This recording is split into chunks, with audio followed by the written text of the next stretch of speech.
Okay, free thinking, freedom lovers, and awakening Canadians. Can we think twice about Pierre Poilievre and the WEF, the World Economic Forum? I've said it many times before, conservatives have this uncanny ability to eat their own, and I'm still getting comments on my video saying Pierre's part of the WEF, I don't trust him. So let's look at that twice and see what we find. Personally, I think it's really sad that Canadians have become so jaded and distrustful and disenfranchised that we would even accuse the one guy who stood up for years against global elites and the WEF, even on the record in the House of Commons.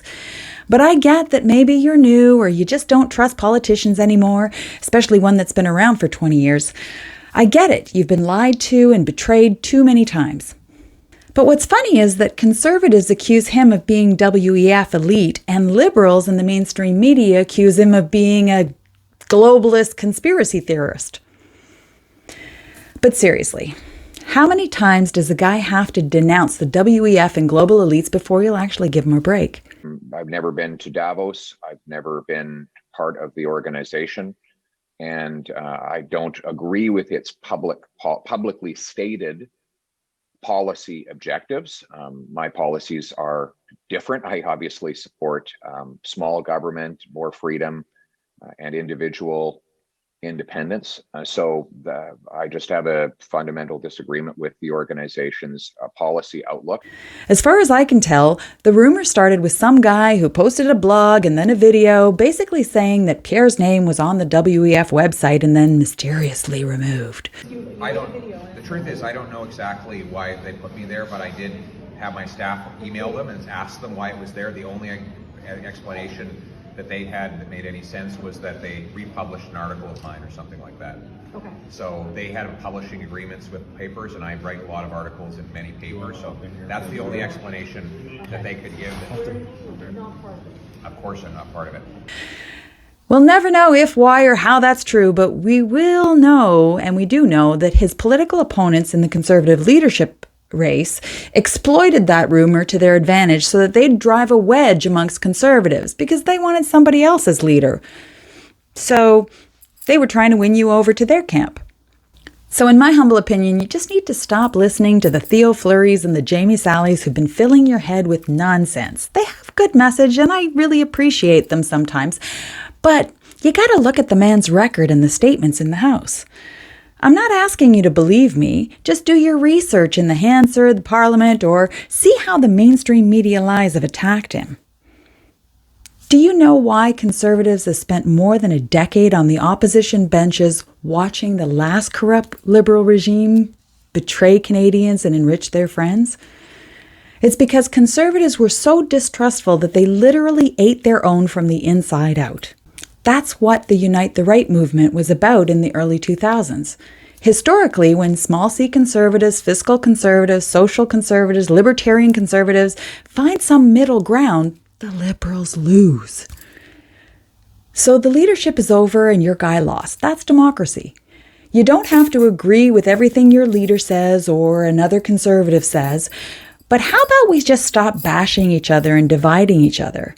Find whatever common ground you need to unite the party under that big blue tent and set your sights on Justin Trudeau, because that's what democracy needs. I'm a conservative. How do I keep everyone together? Well, let's break it down. And let's focus on the principle that unites all the different groups that you just listed. And that principle is freedom. So progressive conservatives want women, gays, minorities, immigrants, First Nations to have the freedom to pursue their own path and achieve their potential free from discrimination. Fiscal conservatives want economic freedom, that is control over your own money, the ability to start a business unimpeded by government gatekeepers. Social conservatives want religious freedom to raise their kids with their own traditional values and preach their faith without censorship. Rural and firearms conservatives want the freedom to own their own property legally without undue government confiscation or penalty.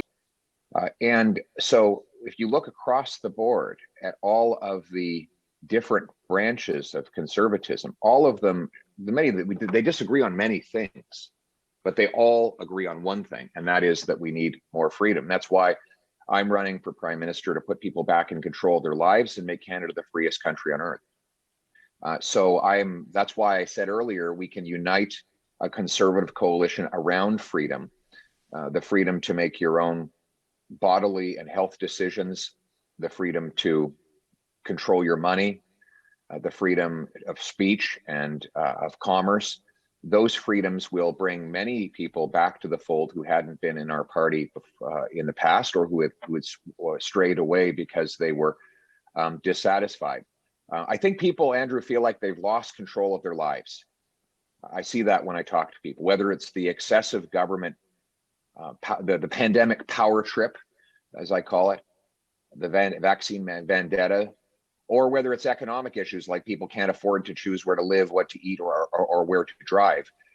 Those people that feel like they're losing control of their lives, I'm going to reverse that trend. I'm going to bring in more freedom through less government so that people control their own destinies, and Canada's the freest country on earth.